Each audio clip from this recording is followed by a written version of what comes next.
High court ಆದೇಶ ಕೊಟ್ಟದ, governor ತನಿಖೆ ಮಾಡ್ಬೇಕಂತ ಹೇಳಿದ್ದಕ್ಕೆ ಒಪ್ಪಿಗೆ ಕೊಟ್ಟು ಸರಿ ಅಂತ ಕೊಟ್ಟೆ.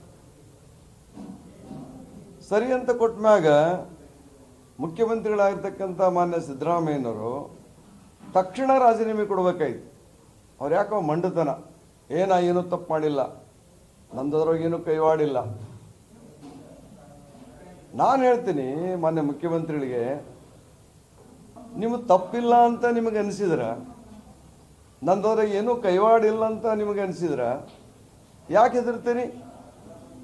ಹೈಕೋರ್ಟ್ ಜಡ್ಜ್ಮೆಂಟ್ ಮ್ಯಾಗ ಇದೀಗ ಜನಪ್ರತಿನಿಧಿಗಳ ವಿಶೇಷ ನ್ಯಾಯಾಲಯ ತೀರ್ಪು ಕೊಟ್ಟದ. ಈಗಲೂ ಮಾಡ್ತಾನ ಜನಪ್ರತಿನಿಧಿಗಳ ವಿಶೇಷ ನ್ಯಾಯಾಲಯ ಏನು ಹೇಳ್ದೀಗ? FIR ಫೈಲ್ ಮಾಡ್ರಿ, 3 ತಿಂಗಳೊಳಗೆ ವರದಿ ಕೊಡಂತ.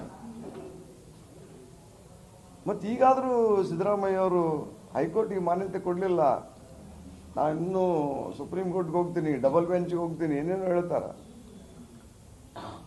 ನಾಳೆ FIR ಫೈಲ್ ಆದ್ಮ್ಯಾಗ ಇವ್ರ ನೈತಿಕತೆ ಏನು ಉಳಿತೈತ್ರಿ? ನಿಷ್ಪಕ್ಷಪಾತವಾಗಿ ತನಿಖೆ ನಡೀಬೇಕಂದ್ರೆ ಅವ್ರು ರಾಜೀನಾಮೆ ಕೊಡಬೇಕು.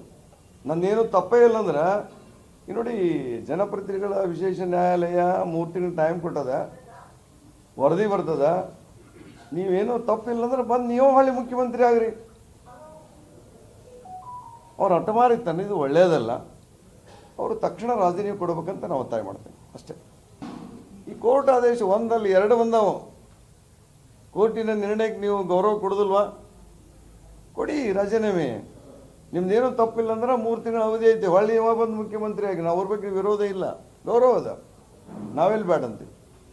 ಮತ್ತು ಈ ವಿಷಯದೊಳಗೆ ವಿನಾಕಾರಣ ಸಿದ್ದರಾಮಯ್ಯವರು ಯಾರು ಟೀಕೆ ಮಾಡಾಕತ್ತಾರ?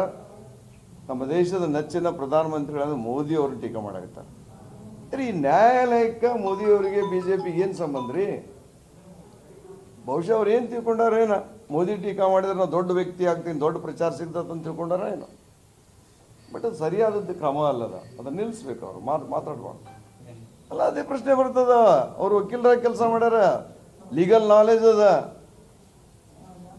ಮತ್ತು ಅಂಥವ್ರು ಹಿಂಗೆ ಮಾಡಿದ್ರೆ ಹೆಂಗೆ? ಕೋರ್ಟಿನ ನಿರ್ಣಯಕ್ಕೆ 1 ಅಲ್ಲ 2 ನಿರ್ಣಯ ಬಂದು